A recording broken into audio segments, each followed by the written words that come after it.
오늘은 다시 꿈을 꾸라 라는 제목으로 하나님의 말씀을 함께 나누겠습니다. 오늘의 말씀은 야곱과 또 12 아들의 관계를 아주 가까이에서 보여주고 있습니다. 야곱이 더욱 사랑했던 아내 라헬, 그녀는 2 아들을 남기고 세상을 떠났습니다. 그 중에서도 큰 아이였던 자가 요셉이었습니다. 야곱은 이 죽은 아내에 대한 그리움 때문인지 요셉을 더욱 아끼고 특별히 사랑했습니다. 그래서 이 형들의 시기에도 불구하고 요셉에게만 채색 옷을 입혀 남다른 지위를 표시해 주었습니다. 그뿐만 아니라 다른 형제들이 힘들게 일하고 있는 동안에도 야곱은 요셉을 일하게 하지 않았고 또 푹 쉬게 했습니다. 그런데 엎친 데 덮친 격으로 이 어린 요셉이 철없는 행동을 참 많이도 했습니다. 아버지의 편애를 받는 동안 이 다른 형제들이 어떤 감정을 느끼고 있을지 전혀 고려하지 못했던 것입니다. 그래서 정말 자기가 특별한 사람이라도 된 양 채색 옷을 입고 일하는 형들을 감시했습니다. 그리고 무슨 잘못이라도 하면 바로 가서 고자질하곤 했습니다. 여러분, 이것이 아버지 야곱이 그 아들들에게 심은 분열의 씨앗이었습니다. 스스로가 한 자녀를 특별히 사랑한 것이 어떤 아들들에게는 상처요 또 분노로 자라고 있다는 것을 그는 생각하지 못했습니다. 여러분, 하지만 이것이 인간이 하는 사랑의 한계입니다. 아무리 원수를 사랑하라는 말씀을 듣고 기도하지만 정작 더 이쁜 사람이 있고 그렇지 않은 사람이 있습니다. 내게 잘하는 사람을 더 아끼게 되고 나를 함부로 하는 일을 점점 멀리하게 됩니다. 그래서 세상의 사랑은 근본적으로 편애입니다. 그러므로 여기에는 소망이 없습니다. 인간의 사랑은 비교하게 하고 사람을 바라보고 사람에게 목매게 합니다. 너무나 안타깝게도 오늘 말씀 속 요셉의 형들의 마음이 점점 그렇게 변하게 되었습니다. 요셉만 사랑하고 아끼는 이 아버지를 바라보며 원망하고 또 아버지의 사랑에 목말라 하다가 이제는 요셉을 보며 시기하고 질투하고 그를 향해 분노하게 되었습니다. 형들은 이제 무엇을 보고 무엇에 집착하게 되었는가? 그들은 사람을 보게 되었습니다. 사람의 사랑에 집착하고 자신들이 누려야 할 사랑을 박탈당했다는 생각에 마음이 미움으로 가득 차게 되었습니다. 4절부터 11절까지의 말씀을 순차적으로 훑어보면 형들의 마음이 어떻게 흘러갔는지 보여주고 있습니다. 처음에는 동생 때문에 기분이 상해서 편안하게 말을 하지 못할 정도였습니다. 그런데 요셉이 꿈을 꾸고 와서 떠들자 이제는 그를 본격적으로 미워하게 되었습니다. 그러다가 죽이고 싶을 만큼 시기하게 되었습니다. 여러분, 이러한 비교의식과 미움이 마음에 심겨지면 이것이 사탄에게 틈이 됩니다. 그래서 하나님이 아니라 사람을 보게 하고 사람에게 목마르게 하고 내 것을 빼앗아간 누군가를 향해 그 분노를 키우게 합니다. 아버지께 사랑받지 못했다는 사실보다 더 큰 문제가 여기에 있습니다. 마음의 결핍 때문에 다른 중요한 것을 바라봐야 할 눈이 감기는 결과를 맞기 때문입니다. 이것이 참 비극입니다. 여러분, 행여라도 우리 안에 사람을 향한 소망이 좌절되어 어떤 결핍을 느꼈다면 그것이 비교의식이 되지 않도록, 사람을 향한 목마름이 되지 않도록, 또 그것이 다른 누군가를 향한 미움과 분노로 마음 안에서 자라지 않기를 기도합니다. 중요한 것은 사람에게 있지 않습니다. 변함도 없으시고 한도 없으신 하나님의 사랑을 바라보시기 바랍니다. 한편 형들의 마음이 이렇게 시기와 분노로 가득 차는 동안 요셉은 어떠했는가? 그의 고민은 사람과의 비교에 있지 않았습니다.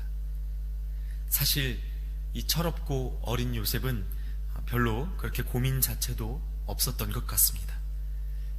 그저 이 아버지께 사랑받고 있다는 사실 하나가 그에게는 참 큰 힘이었을 것입니다. 그러던 어느 날 이 요셉에게 꿈이 임했습니다. 이 꿈이 얼마나 요셉 중심적이었는지, 안 그래도 미움받던 이 어린아이가 꿈 때문에 더 큰 미움을 받게 되었습니다. 그 내용이 무엇입니까? 첫 번째 꿈은 이와 같았습니다. 6절에서 7절 말씀을 보면, 요셉이 그들에게 이르되 청하건대 내가 꾼 꿈을 들으시오. 우리가 밭에서 곡식단을 묶더니 내 단은 일어서고 당신들의 단은 내 단에 둘러서서 절하더이다. 밭에서 곡식단을 묶었더니 형들의 단이 요셉의 단을 둘러서서 절하는 꿈이었습니다. 두 번째 꿈은 무엇입니까? 9절 말씀에 요셉이 다시 꿈을 꾸고 그의 형들에게 말하여 이르되 내가 또 꿈을 꾼즉 해와 달과 11별이 내게 절하더이다 하니라. 해와 달과 11별, 즉 온 가족이 그에게 절하는 꿈이었습니다. 이 꿈의 내용을 있는 그대로 가족들에게 자랑하며 이 시기를 받는 요셉의 모습이 사실 얼마나 철없는 어린아이의 모습입니까? 그러나 분명한 것은 이 꿈이 그의 자의적인 마음이 아니라 하나님께로부터 온 꿈이었다는 것입니다. 그래서 형들은 시기했으나 아버지 야곱은 그 꿈의 내용을 마음에 간직해 두기 시작했습니다. 여러분, 하나님의 꿈은 건강한 마음 위에 임합니다. 미움은, 비교의식은 자신을 상하게 하고 하나님의 꿈이 임할 자리를 메마르게 합니다. 하지만 사랑받음으로 마음이 충만한 자에게는 하나님의 꿈이 임하는 자리가 열리게 된다는 것입니다. 그러므로 먼저는 하나님이 우리를 어떻게 사랑하셨는지 여러분 그것을 기억하시기 바랍니다. 사람을 향하여서는, 사람을 바라봐서는 그 사랑에 목마를 수밖에 없습니다. 그러면 그 마음은 메마르고 결핍이 생기고 그 자리에 하나님의 꿈이 임할 수는 없습니다.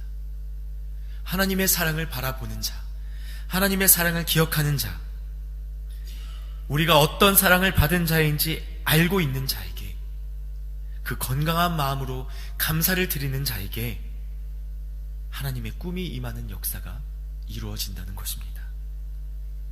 그리고 더욱 많은 사람들에게 그 사랑을 흘러보내어 하나님의 꿈이 나를 통해 흘러 넘쳐가는 그 역사를 경험하게 된다는 것입니다.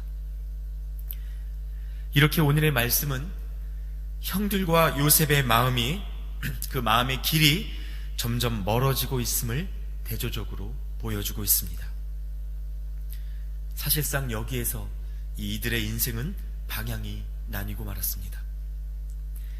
사람에게 주목하여 사람에게 사랑받기를 갈구하고 그렇지 못할 때 시기와 분노로 가득 차는 인생이 되느냐, 이미 내가 주께로부터 받은 사랑을 알고 기억하여 하나님의 꿈이 임하고 그 꿈을 쫓아가는 인생이 되느냐, 이 어린 시절에 다 결정이 났다는 것입니다.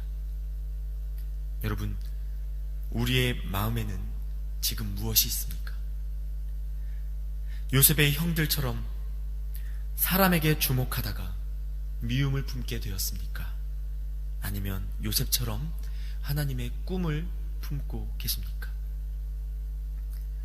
하나님이 요셉에게 주셨던 이 꿈은 앞서 말씀드린 바와 같이 사람의 어떠함에 따른 것이 아니었습니다. 야곱이 그를 특별히 사랑하여 주어진 꿈도 아니었고 요셉이 간구하여 얻어낸 것도 아니었습니다. 이것은 철저히 하나님의 뜻에서부터 출발하여 하나님이 친히 이루어 가실 하나님의 꿈이었습니다. 그러므로 여러분, 먼저는 하나님이 주시는 꿈을 발견하는 은혜가 있기를 바랍니다. 그리고 그 꿈을 품고 계시다면 끝까지 이루어 가시는 하나님을 신뢰하시기 바랍니다. 다른 사람이 우리를 철없고 부족한 이로 여기고 시기하고 질투하여 미움을 받는다 해도 그 마음에 하나님의 꿈이 있다면 그 꿈이 우리를 자라게 할 것이요, 그 꿈이 우리를 견인해 나갈 것입니다. 하나님이 친히 이루어 가실 것입니다. 다시 꿈을 꾸시는 여러분 되시기를 바랍니다. 한편 마지막으로 우리가 중요하게 생각해 보아야 할 한 가지가 남았습니다. 여러분, 요셉의 형들을 향한 하나님의 꿈은 없었던 것일까요? 하나님도 요셉의 인생 외에는 특별히 쓰실 계획을 갖고 있지 않으셨던 것일까요? 단언하건대 하나님께서는 각 사람을 차별하여 창조하시고 사용하시는 분은 절대 아닙니다. 그 계획의 크기가 인간의 눈으로 볼 때 크기가 다르고 시기가 다를 수는 있겠지만 요셉의 형들이 하나님께 주목하는 인생을 살았다면 그들도 언젠가 그 꿈을 발견하게 되었을 것입니다. 하지만 그렇지 못한 것은 무엇 때문이었습니까? 다른 것에 마음이 빼앗겨 있었기 때문입니다. 아버지의 사랑을 받지 못했던 그 상처, 동생만이 사랑받고 있다는 그 비교의식, 그 미움, 이것이 그들 안에 가득 차 있었다는 것입니다. 여러분, 각 사람에게 하나님이 계획하신 꿈이 있습니다. 이 자리에 앉아 계신 우리 사랑하는 성도 한 분 한 분 여러분들을 향한 하나님의 꿈이 있습니다. 그러나 누군가는 그 꿈을 어릴 때 보고 쫓아가며 품는 반면 누군가는 꿈을 꾸어보지도 못한 채 인생을 마감하는 경우가 있습니다. 하지만 여러분, 오늘 이 시간 하나님이 우리에게 다시 말씀하십니다. 나는 여전히 너를 향한 꿈을 꾸고 있다. 너는 포기하였어도 나는 널 포기하지 않았다. 여러분, 무엇이 우리 마음을 가리고 있습니까? 다시 눈을 뜨고 우리를 향한 하나님의 꿈을 보시기 바랍니다. 우리가 어떤 사랑을 받았는지 기억하고 그 마음 위에 임하는 하나님의 꿈을 다시 한번 쫓으시는 여러분 되시기를 바랍니다. 그리고 친히 이루어 가시는 하나님의 역사를 경험하게 되시기를 예수님의 이름으로 축복합니다. 이 시간 함께 기도하겠습니다. 하나님, 감사합니다. 오늘 말씀을 통해 사람에게 주목하지 않고 건강한 마음으로 하나님을 바라보는 자에게 주시는 꿈을 보게 하여 주시니 감사합니다. 이 시간 우리 마음을 묻고 있던 세상 사랑에 대한 갈급함, 비교의식, 미움 등이 거치게 하여 주시고 새로운 마음으로 우리 인생을 향한 하나님의 뜻을 발견하게 하여 주시옵소서. 우리는 포기하여도 주님은 결코 놓지 않으시는 그 소망 다시 찾고 따라가게 하여 주시옵소서. 예수님의 이름으로 기도드리옵나이다.